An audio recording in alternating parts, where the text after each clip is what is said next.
एक नाम लिखा है दवा का, क्या है? पोडोफाइलम।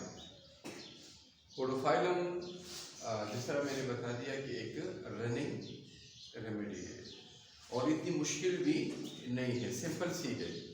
रनिंग से मुराद ये है कि ज़्यादा इस्तेमाल होने वाली, मतलब कि जिसके पेशेंट अक्सर ज़्यादा आपको मिलेंगे।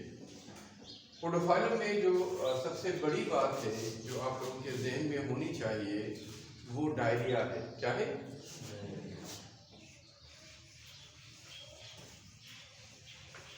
डायरिया से क्या मुराद है? लूज मोशन, गुड शाबाश, या दस्त जिसको कहेंगे। क्या मतलब कि जो पाखाना है उसका नरम होना, नॉर्मल से बहुत नरम होना। तो यहाँ पर जो पोडोफाइलम है इसमें जो ज़रूरी बात है वो डायरिया है, मतलब कि दस्त के लिए आप कह सकते हैं कि एक अहम दवा मानी जाती है। अब दस्त के लिए बहुत सारे मेडिसिन होंगी। अब क्या बोलते हैं, डायरिया में हम पोडोफाइलम कब इस्तेमाल करेंगे? तब इस्तेमाल करेंगे जब इसके और सिम्टम्स हमें मिले। और सिम्टम्स क्या है वो हम यहाँ पे इसको क्या बोलते हैं वो एक्सप्लेन करेंगे। एक तो ये है कि जो डायरिया सुबह के वक्त उसमें ज्यादती होती हो, बाद में कम हो या ना हो, मतलब कि वो डायरिया, वो दस्त जो अक्सर सुबह के वक्त होते हो या सुबह के वक्त उसमें ज्यादती होती हो। ठीक है, तो यहाँ पर एक लफ्ज़ आप लोगों की जो इल्म में आनी चाहिए, जिसकी वजह से इस का इस्तेमाल थोड़ा सा आपको इजी हो जाएगा कि भाई इस मरीज़ के लिए ये एक अहम दवा है। वो क्या है? Morning diarrhoea. मॉर्निंग डायरिया कह सकते हैं या वर्स मॉर्निंग, मतलब है कि वो डायरिया जो कि जिसकी ज्यादती सुबह के वक्त हुआ करती है। क्लियर?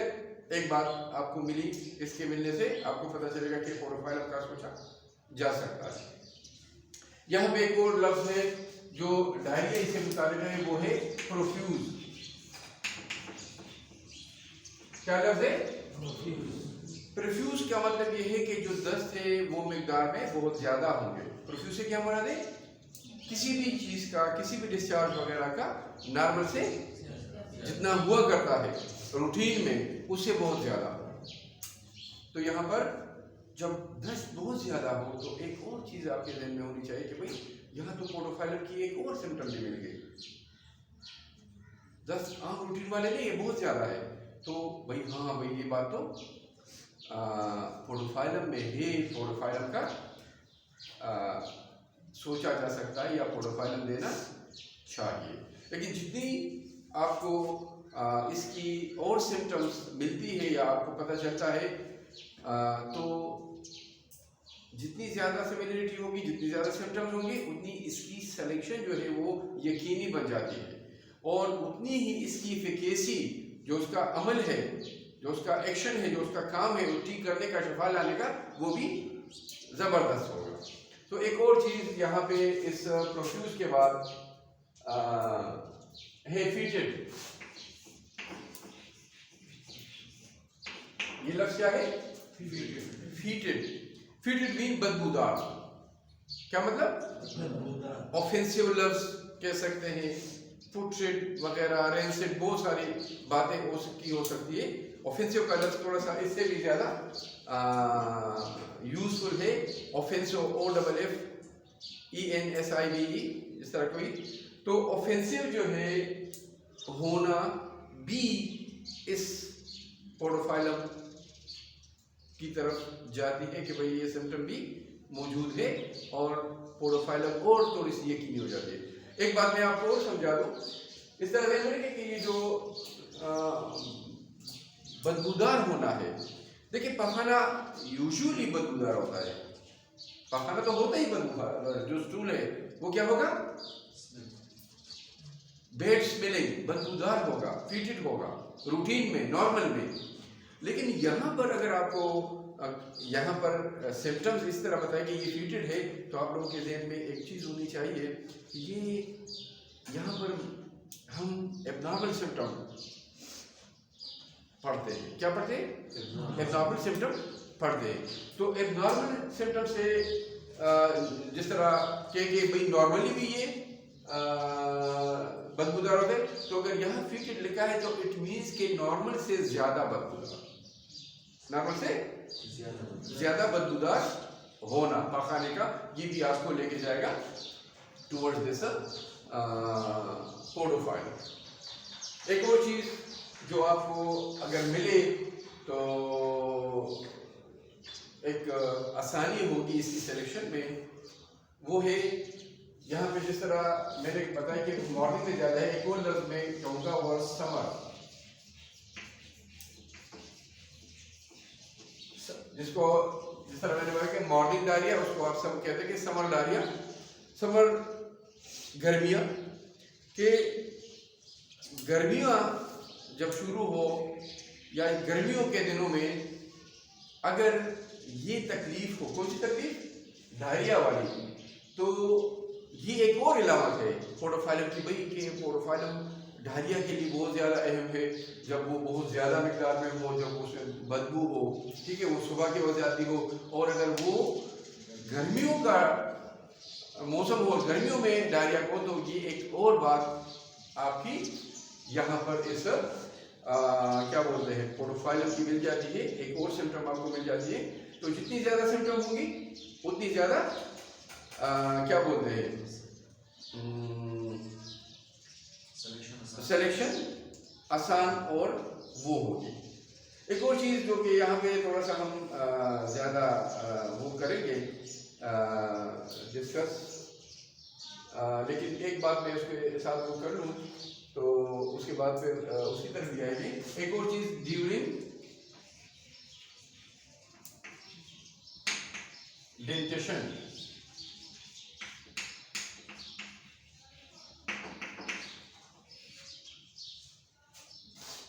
एक और बात लिखी, एक और सिम्टम लिखी, कौन सी? डेंटेशन से क्या मुराद है? दांत निकालने का जमाना। वो वक्त बच्चों में वो दिन जब बच्चे दांत निकाल रहे हो, एक दांत निकालना होता है ना कि हंस रहा है, वो वाली नहीं है, दांत निकालने के जब उसके जो टीथ है उसकी ग्रोथ हो रही हो, तो ड्यूरिंग टीथिंग, ये एक और लफ्ज़ मैं इसके लिए कहूँ डेंटेशन, टीथिंग, या इसको क्या कहेंगे? डेंटेशन कहेंगे। इसके लिए मुख्तलिफ और भी अल्फाज हैं, लेकिन उसकी तरफ नहीं जाएंगे क्योंकि वो इतने ज़्यादा कॉमन नहीं है, छोड़ देते हैं। तो यहाँ पर एक और चीज़ आपको क्या मिली कि अगर ये जो क्या है, ये डायरिया है, बच्चों में जो दांत निकालने के लिए कोई 6 माह से 1 साल तक, बाकी बाद तक कुछ पीछे वाले दांत निकलते रहते हैं, लेकिन अक्सर यही 8-10 महीने 1 साल तक एज में जो है ना 8-10 महीने 1 साल तक ये ज़्यादा तौर पर जो फ्रंट वाले वो निकलते हैं। तो यहाँ पर एक और चीज़ आपको क्या मिली? एक और चीज़ यहाँ पे आपको ये मिली कि जब ये डेंटेशन वाली बात हुई, ठीक है, ये ड्यूरिंग दी तो इसकी सिलेक्शन और भी यकीनी बन जाती है। डेंटेशन से होने का एक और बात इस पे मैं बताऊंगा कि शायद यही वजह जो बनती है इसके बच्चों में या इसके मरीज में, एक बात, एक सिम्टम ये भी आपको मिलेगी या मरीज बताएगा, और जब कभी भी आपको मिली या मरीज ने बता दिया तो इस पोडोफाइलम की एक अहम अलामत है, और उसकी मौजूदगी में इस दवा की सॉल्यूशन और भी ज़्यादा यकीनी बन जाती है, और ये है कि desire to press the gums मतलब कि जो गम्स है ना, एक ख्वाहिश होती कि ये जो गम्स है, गम्स क्या है, मसूड़े, ये जो गम्स है ये प्रेस टुगेदर, ये इसको एक दूसरे के अगेंस्ट दबाए, है ना कि उससे सुकून मिलता है। मैं लिख दूं यार सब वो मैं लिख देता हूँ। चलो यहाँ पे डिजायर है to press the gums together.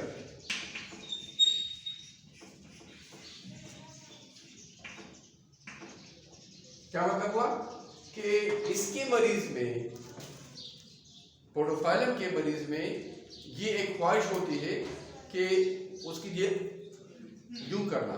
मैंने अब क्या किया कि गम्स को जो मसूड़े हैं, आई मसूड़े नहीं, मसूड़े आते, ठीक है, मसूड़े के मसूड़े है ना, सॉरी। तो जो मसूड़े हैं ये एक दूसरे के अगेंस्ट दबाते हैं, उससे उसको थोड़ी सी रिलीफ मिलती है और इसकी ये ख्वाहिश होती है। तो ये सिम्टम भी यहाँ पर क्या बोलते हैं, एक ऐसी बात है जो कि यहाँ पर जब मिलती है तो आपको इसका पोर्टोफाइलम का याद रहना चाहिए कि ये उसकी अलामत है। एक और चीज़ जो टंग से रिलेटेड है, टंग क्या है, जुबान। तो जुबान जो है वो मैं लिखी लूँ,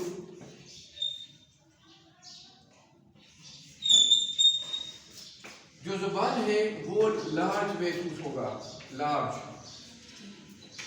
ये अक्सर सेंसेशन ज्यादा होता है कि उसको जो जुबान है वो बढ़ी हुई महसूस होती है, ठीक है। इन्फॉर्मेशन की वजह से उसमें स्वेलिंग और बड़ा होना भी हो सकता है, लेकिन ये एहसास ज़्यादा हो सकता है कि ये बड़ी हुई महसूस होगी। एक और जो इसमें चीज़ होगी मॉइस्ट, के वो जो जुबान है वो मॉइस्ट होगी। मॉइस्ट से क्या मराद है, नमदार। देखिए फिर वही बात, जिस तरह यहाँ पे मैंने बता दिया कि स्टूल फीटेड तो नॉर्मल से ज़्यादा बदबू है। मैंने बोला टंग मॉइस्ट, तो नॉर्मली भी टंग मॉइस्ट ही रहती है, नमदार रहती है। जो स्लाइवा है, ठीक है ना, मुंह में, उसकी वजह से मुंह जो है वो नमदार रहती है हर वक्त नॉर्मली। लेकिन अगर यहाँ पे लिखा है कि टंग मॉइस्ट, सो इट मीन्स कि नॉर्मल से ज्यादा नमी उसमें पाई जाएगी, ठीक है ना। तो ये बात भी एक, हाँ एक और चीज भी इसमें कि वहां पे बर्निंग सेंसेशन भी हो सकती है। क्या,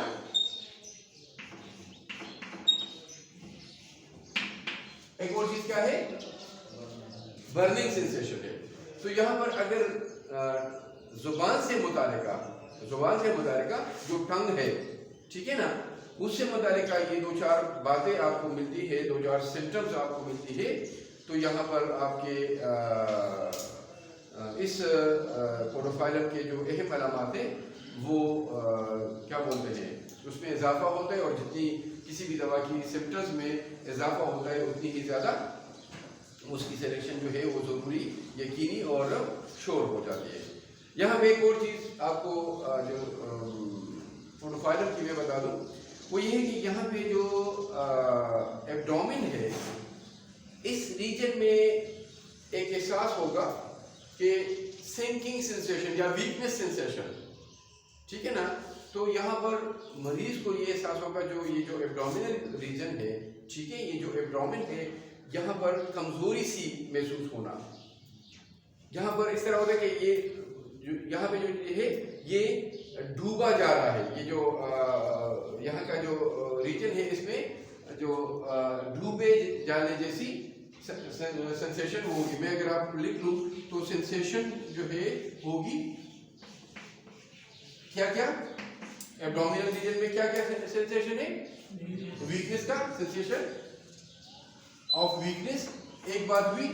और एक लफ्ज मैंने बता दिया, सिंकिंग सेंसेशन। क्या, जिस तरह मेरा डूबा जा रहा है। अक्सर वो लोग बोलते हैं ना कि डॉक्टर साहब दिल डूबा जा रहा है, तो अगर इस रीजन में इस किस्म की सेंसेशन हो, दिल डूबा जा रहा है, या अक्सर लोग इसी मैदे की जगह पे एपिगैस्ट्रिक रीजन में भी अगर इस किस्म के एहसास हो तो दिल ही बोलते हैं कि दिल डूबा जा रहा है। लेकिन यहाँ पर जो एब्डोमेन है इस रीजन में कमजोरी का एहसास और उस जगह का डूबने का एहसास, जो सेकंड सेंसेशन मैंने बता दिया, ये ऐसी बातें हैं कि क्या बोलते हैं इसमें ये दवा याद रखनी चाहिए जो कि पोडोफाइलम। एक और चीज जो यहाँ पे मैं आपको बताना चाहूँगा इससे रिलेटेड, वो पेन इन लिवर है या लिवर रीजन है। पेन इन लिवर रीजन, ठीक है, मतलब कि लिवर रीजन कौन सी है? ये जो राइट हाइपोकोंड्रियम है, जो रिब्स है इसके बिलो राइट साइड पे, तो राइट हाइपोकोंड्रियम में जो लिवर होता है या लिवर की जो रीजन है, इसमें और भी ऑर्गन्स है, इस रीजन में पेन जो है that is also a very important symptom of this podophyllum. Another thing which is very important related to this symptom is that the patient feels better when he or she rubs this region. मतलब कि एमोलरेशन है, कमी है उस pen में by rubbing this region। Rubbing से मतलब कि वो उसको मलता है, अगर इस जगह को यूं यूं करता है, मलता है, तो ये उसको सुकून देता है, उसको आराम देता है उस दर्द वगैरह को। तो ये भी एक बहुत ज़्यादा अहम बात आप लोग ज़हन में रखें इस पोडोफाइलम का, कि अगर कोई भी लिवर प्रॉब्लम्स है, लेकिन यहाँ पर उस जो लिवर प्रॉब्लम है उसमें रिलीफ हो, सुकून हो दबाने से, तो ये यूनिक सिम्टम आपको इस पोडोफाइलम में मिलेगी, जो इसकी सिलेक्शन से इस किस्म की सिम्टम जो है वो आपको इससे ठीक होने में को मिलेगी। एक और चीज़ कि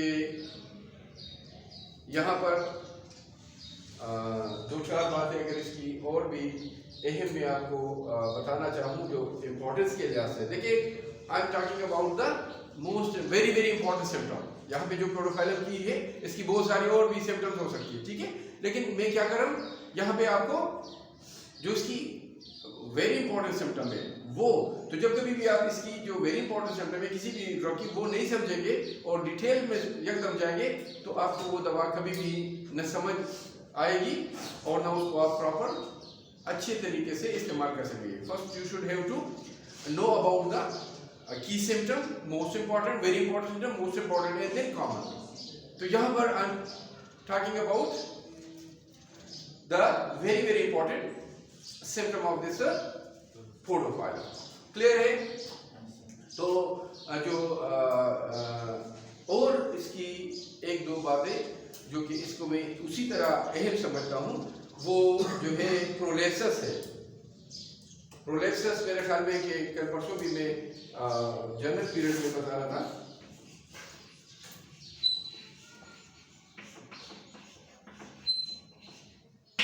व्हाट इज प्रोलेप्सिस? कल ही मेरे ख्याल में उसकी बात हुई थी, कल परसों। लटकना, हाँ कुछ कह सकते ज़हन में रखिए कि प्रोलेप्स जो है या प्रोलेप्सिस कंडीशन जो है वो कंडीशन है जब जो हमारे ओरिफिसेस हैं, जो सुराख है, यहाँ पे मैं डिटर्मिनेट लेकिन मैं यहाँ जाऊँगी, जिस तरह एनस है, जिस तरह यूट्रस है, वेजाइना है, तो अगर एनस से जो रेक्टम का कुछ हिस्सा बाहर की तरफ निकले, जिस तरह कहते हैं कि बच्चों में कांच का निकलना, क्या कांच का निकलना, मतलब कि वो जो वो ओरिफिस है, वो जो सुराख है एनस वाली, उससे उसके ऊपर वाला हिस्सा जो रेक्टम बोलते हैं वो कमजोरी या किसी बीमारी की वजह से अगर वो नीचे को थोड़ा सा, जिस तरह आपने बता दिया, लटके, मतलब कि निकल आए, तो आप कहेंगे कि प्रोलेप्सिस एनआई। क्या होगा? एनएस की प्रोलेप्सिस है। तो प्रोलेप्सिस क्या हुआ? किसी भी ऑर्गन का उसके करीब सुराख से बाहर निकल आना, एबनॉर्मल। या फॉर एग्जांपल ये एनआई की एक मैं कहूंगा यूट्राई। अगर यूट्रस जो है उसका कुछ हिस्सा जो है वो वेजाइना से थोड़ा सा निकल आता है, प्रोलेप्सिस होते हैं, तो वो प्रोलेप्सिस यूट्राई बोलते हैं। और अगर एनएस हो तो वो प्रोलेप्सिस एनआई या प्रोलेप्सिस, मैंने अभी बता दिया कि वो रेक्टम का ऐसा होता है, तो प्रोलेप्सिस रेक्टाई भी कह सकते हैं। क्या? Recti, for example rectum. इस बात को समझ गए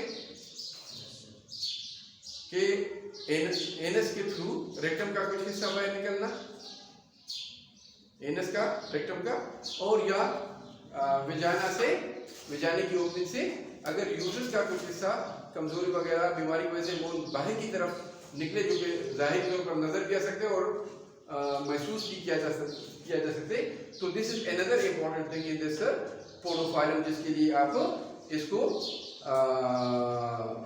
वो करेंगे। ठीक है। एक और चीज जो कि मैं ज्यादा इस पे डिटेल में नहीं जाना चाहूंगा कि राइट ओरियन रीजन, उसमें भी पेन होगा। पेन इन मेगाली, पेन राइट, मैंने आर चीज सिर्फ लिखा राइट के लिए, राइट ओवरी।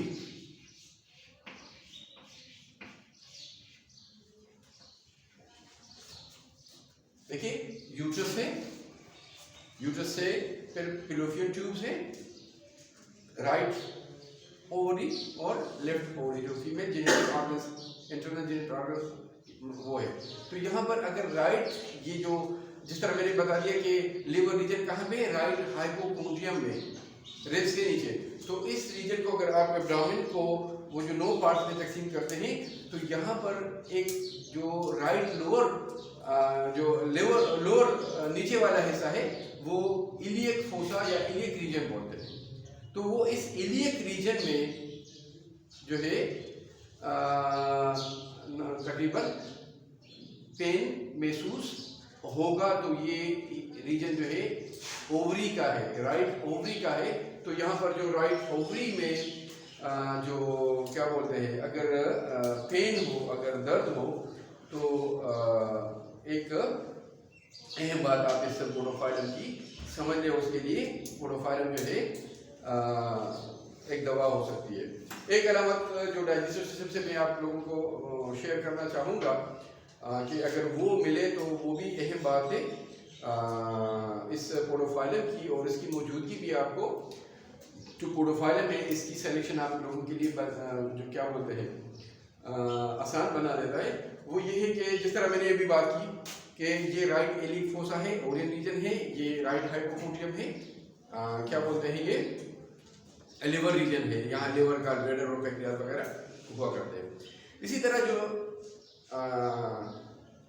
इंटेस्टाइन्स है, जो आंतड़ियाँ हैं, ठीक है, वो भी स्टोमक के बाद first of all small intestine होती है यहाँ रीजन में, इस रीजन में, फिर स्मॉल इंटेस्टाइन के बाद जो है यहाँ पे जो अपेंडिक्स जिस पे होता है, ये रीजन से ऊपर आते हुए जब थोड़ी सी ये स्मॉल से लार्ज बड़ी आंतड़ी होती है, जिसको वो स्मॉल इंटेस्टाइन है, ये लार्ज इंटेस्टाइन है, तो ये रीजन जो ऊपर की तरफ आती है, ये इंटेस्टाइन, लार्ज इंटेस्टाइन, ये एसेंडिंग कोलोन बोलते हैं।